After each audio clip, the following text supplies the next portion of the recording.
ពីអន្តរជាតិកម្ពុជាឡើយទឹកទី1រង1គូ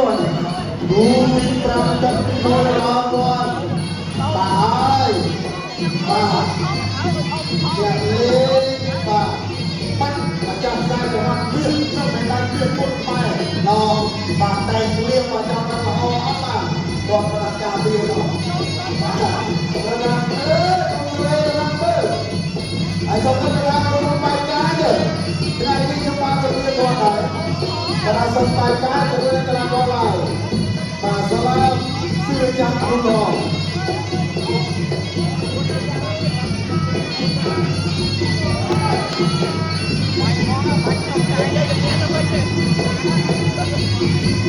បាទឥឡូវនេះមកដល់ហើយបាទបាយបានឡើងមកលេងណាបាទតោះទៅជើងពីសាឡាបាទចេញមកហើយតោះទៅជើងបាទចេញតោះទៅជើងតោះទៅជើងពីសាឡាបាទចេញមកហើយពីសាឡាអូ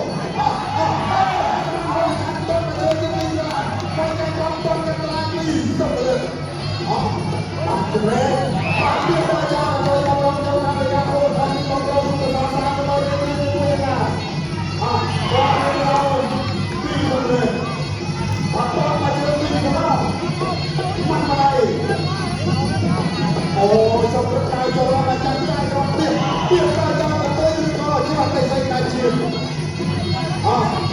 ទៅជួយបានពីសម្រាប់តោះមកជើងមកបងប្អូនមកកន្លែងទៅទៅនោះពីរឿង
ទី tiền